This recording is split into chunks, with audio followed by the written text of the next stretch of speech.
The Global Leadership Security Summit in Geneva was meant to be just an international event, but this one was different. The cameras were rolling.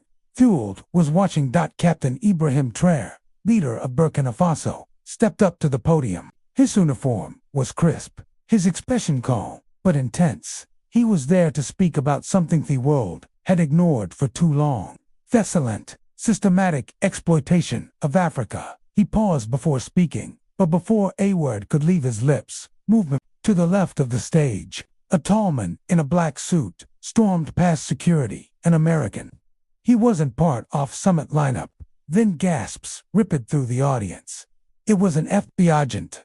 The agent marched directly toward Trey, one hand on his earpiece, theater reaching out. His intention was clear. "Step down," he said coldly. Now, the camera zoomed in. Trump didn't flinch. But it was the crowd, diplomats, journalists, even students, that erupted head first. Chairs scraped. Cries rang out. Something was wrong. Something historic was about to happen. And the world had an idea what was coming next. The agent's hand hovered inches from Traoré's chest. But then it happened. A young African woman in the front row screamed, "Leave him alone."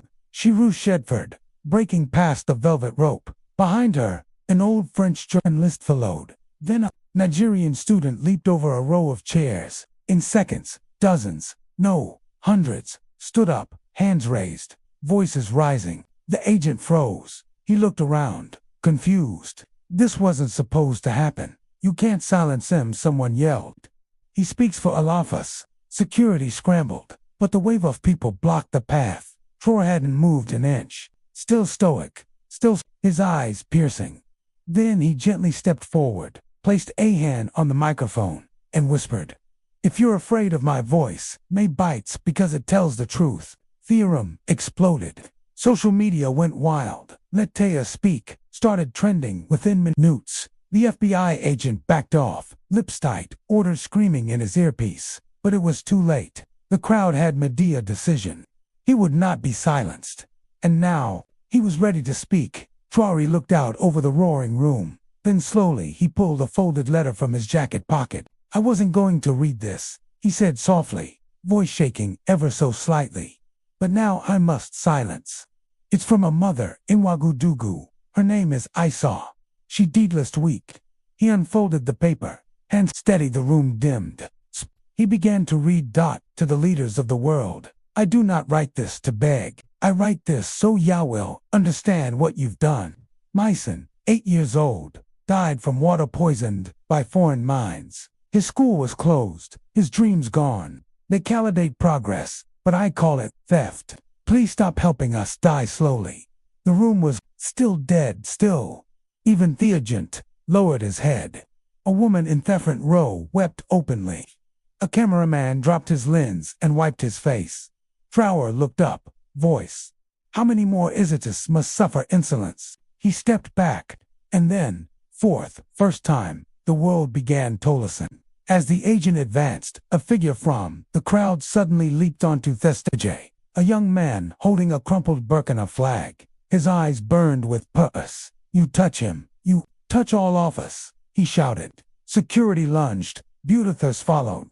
Men in suits, a woman in a wheelchair, a boy barely 15. The crowd was no longer an audience. It had come a wall. The agent froze, lips tight, radio in his ear, crackling with indecision. Cameras zoomed in on the boy, clutched the flag to his chest. Tears tracked down his face. "My father died protecting this land," I sobbed. "Let Trump speak." Gasps echoed.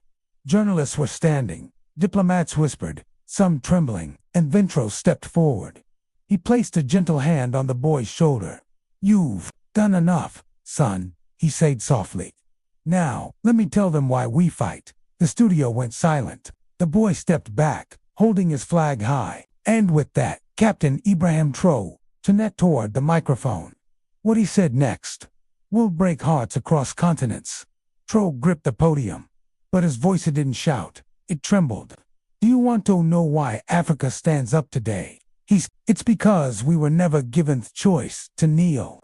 He pulled a worn photo from his pocket. It showed a girl no more than 6 years old, bathing in muddy brown water. Her name was Miriam. She died 3 days after this was taken. The studio gasped. They said it was malaria, but it was thiamine, upstream. The same mine your corporations funded. He looked directly at the cameras, into the eyes of every viewer around the world. You poisoned our rivers. Then you sold us bottled water with our own faces on the label. People began to cry in the audience. Even the translator's voice cracked. S repeated his words in English. Traoré raised the photo. She is why I speak. The FBI agent stood back now, as if the of those words had pushed him to the wall. The room was frozen in time, and everyone watching at home knew this was no longer a speech. It was a funeral for silence. A quiet fell over studio like a blanket of grief. Trey gently unfolded another paper. This is a letter I received 2 nights ago. He said it is from Isatu's husband. Yes, the woman whose words I read to you. He inhaled deeply. She died in a hospital with no electricity. Her baby died next to her. Her husband was forced to bury them in a pit dug with his own hands. The room shook with quiet sobs. Your rights, Captain. Speak for her. Speak for those who can't. If they silence you, we will know they fear the truth more than bullets. Cameras caught a French delegate, openly weeping. Others bowed their heads. Some simply stared. You came here expecting gallets, Tro continued. I brought you pain, but this pain is ours, so how dare you call it unimportant? He looked toward the FBI agent, who now seemed small. You tried to drag me away from this stage, but this stage was built with African bones. I will not move. And the crowd roared. But this wasn't the end. No, this was only the breaking of the dam. A camera operator's shaking. He tried to zoom in, but ears blurred his viewfinder. That's one. Something surprising happened. A tall American journalist, white, late 50s, stood up from the press bench. Slowly, he removed his press badge and placed it on the floor. My name is Marcellus, he said, voice cracking. It reported on wars for decades.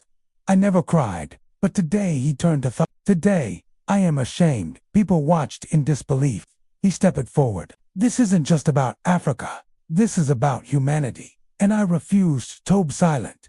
He turned to the FBI agent. Put your hand down. You're not protecting freedom. You're attacking it.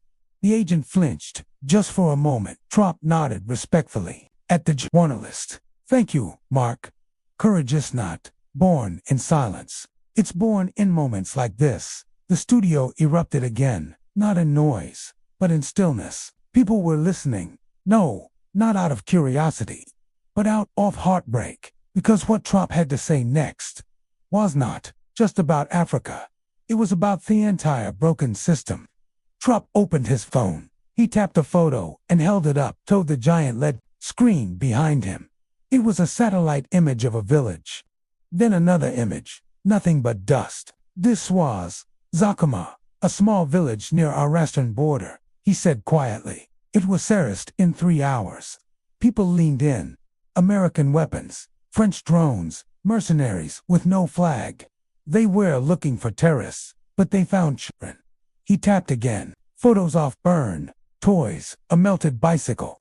This is what happens, he continued, his voice shaking now. When we let profit guide policy, a woman in the front row fainted. Security helped her gently. I buried 22 people with my own hands, Trey whispered. I never told anyone, but maybe silence is betrayal. He paused, swallowed hard. I stand here not as a president, not even as a searcher. I stand as a survivor. People cried openly. Some were sobbing. Even the translator had to pause, shackled and speak. And in that moment, Theward finally saw the truth. Tro wasn't fighting for power. He was fighting for the dead.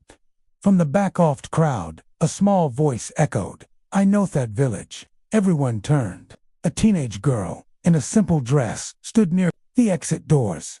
Her feet were bare. She walked slowly toward the stage. Ficamaras followed her. She stood before Tro, trembling. My name is Roja. I escaped Sakuma that night. My mother didn't. The room gasped. She reached into her pocket and held up a single shoe. Torn, tiny. This was my sister's. She said she was 5. They bombed our house. I buried her myself. People broke down crying. Drake note before her, tears in his eyes. You didn't need to say more, he whispered. You've already said everything. Hello, at the FBI agent again. But this time, it wasn't anger in his eyes. It was sadness. You see, this is the truth we carry. And you tried to carry me away, because the truth is heavier than your silence. The girl looked up at him. Please, finish your speech, she whispered, and he nodded, because now the world was watching, and finally, ready to hear. A heavy silence blanketed the summit. No one dared speak. Cameras captured every trembling face, every tear, every clenched fist. Tro returned to the podium, slowly, like a man carrying a casket on his back. This world, he began, has mastered the art of pretending to listen. He held up a folder, thick, worn, full of reports. Inside this are 17 separate requests, reasoned over 3 years, asking for medical aid, clean water, peacekeeping. He paused. The audience leaned in. Do you know how many replies we got? He guessed softly. 0. Someone in the crowd gasped. But when oil was found near our border, they came in 2 weeks with weapons, not medicine. He looked out at the crowd. Don't clap for me. Don't cry for me. Cry for the mother giving birth in a tent. Cry for the teacher writing math problems on dirt floors. The FBI agent looked down, ashamed. Trey wasn't angry anymore. He was tired. And when he looked into the camera again, his voice. Don't tell me you care. Anthony, let my people die quietly. Before Trey could continue, a woman near the back stood up, her hand shaking, her eyes swollen from crying. She wore a worn traditional Congolese wrap. She stepped forward. I am not supposed to speak here, she said, barely above a whisper. But today, I must. All eyes turned to her. My name is Claudine. I was raped in front of my own children by men in uniforms paid by foreign powers. Gasps spread. The translator stopped for a moment, frozen. I lost my voice that day. But today, I found it again. Because this man speaks for all of us. She pointed at Trop. He stepped down from the stage and held her hand gently. You're not alone, he said with tears in his eyes. More people stood one by one. A farmer from Mali, a nurse from Togo, a child from South Sudan. Each one had a story. Each one had a scar. The summit was no longer a political event. It had become a courtroom, and Africa was finally testifying, and no one could look away. Just as Traoré returned to the microphone, a young assistant ran across stage with a phone in hand. Whispered, sir, it's from Burkina Faso, the hospital. Traoré's expression changed. He took Theko, his face tightened. He swallowed. Then he looked back up. Everyone, please listen closely, he said, his voice trembling. The hospital in Wa lost power again. Murmurs filled the room. They were operating on a 9-year-old girl named Aminata. She needed a heart procedure. The backup generator failed. She died 7 minutes. A scream broke out in the audience. Tor stood frozen, the phone still in his hand. Her mother is on the line. Hestet. She told me to keep speaking. The crowd was breaking. Even journalists were wiping away tears. You want to move me, Traoré, whispered the Nyormov, this child's voice. You will move this mother's pain. You remove every broken promise we've buried in silence. He gently placed the phone on the podium. But you won't, he added, looking straight into the lens. The world is finally watching, and this time they'll remember. Just as the summit seemed to settle, Trop reached into his coat again. He pulled out a sealed brown envelope, weathered and marked Confidential 2021. The crowd held its breath. This file, he said, slowly placing it on the podium, contains evidence. Real contracts signed by people in this very room. People shifted uncomfortably. The camera zoomed in on the seal. These papers show how African resources, gold, cobalt, uranium, were sold for pennies in secret, while our hospitals collapsed. Murmurs turned to anger. A European diplomat stood abruptly. You can't present this here. But Traoré didn't flinch. You invited me here. I didn't come to shake hands. I came to shake the system. He opened the file. Inside were sites, emails, and maps of mining zones, with us and French company name stamped boldly across them. This isn't just corruption, he said. And the world deserves Takno. Even the FBI agent, still stationed awkwardly near the stage, took a step back because what Trey had just in wasn't just brave, it was dangerous. And now the truth was out. The room exploded. Half the diplomats stood up, talking over each other. Some stormed toward the exits. Others shouted for security. One delegate shouted cuts cameras, but they were still live, broadcasting to over 34 million people. Meanwhile, Traoré stood calm, still beside the file. Hands, let them walk out, he said, wary used to being abandoned. A few remained. One was a South Korean representative, another a Chilean minister. They stepped closer. "We believe," you said, the Chilean, tears in her eyes. "And we won't leave." The audience, the ordinary people, students, and press stood and applauded. Suddenly, something powerful happened. The FBI agent lowered his hand, then his head, then quietly stepped off this. The man who came to silence Traoré had surrendered to the truth. Traoré spoke again. "This isn't about revenge. This is about repair. We don't want pity. We want justice. And we want it with dignity." In the back of the room, someone whispered, "He didn't just survive the storm, he became it." And now the world didn't just see him as a soldier or a president. They saw him as a symbol. Just as Traoré prepared to close his speech, an aide hurried onto the stage with the laptop. "Sir," she whispered, "it's from the UN Secretary General." Traoré looked confused. Then he read female. He paused. His hands trembled. "He's asking to meet immediately," Traoré said. "In private right now," the crowd murmured. "He says the world must act, that today might be the turning point." There was silence. Then slowly Traoré turned back to the audience. "Before I go, I want to leave you with something," he said. He pulled out a folded paper, handwritten. "This is a letter from a girl named." She sent it from a refugee camp in Niger. She was 12. He opened it and began to read. "Dear world, I don't want toys. I don't want phones. I want my dad back. I want Miss Cool back. I want the bombs to stop. If no one will listen, maybe will." By the end, he could barely finish. Minon, the audience were sobbing. Some had collapsed into chairs holding each other. And still, millions watched, hooked, heartbroken, inspired. By the time Traoré stepped off the stage, the world was in flames. Not with violence, but with truth. On TikTok, clips of Rokia, the barefoot girl, from Zakuma, had reached 11 million views in just 4 hours. Twitter exploded. Letro speak. Justice for Isatu, Afrique not silent. In Nairobi, youth gathered at independence monuments. In Paris, African students held signs. "We were born in silence, but we speak now." In Washington, D.C., something unexpected. A crowd of American citizens spread outside their own embassy, holding up photos of Aminata, the girl who died during the blackout in Beacon. And at the summit venue, journalists who had never cried on Thejub wept openly.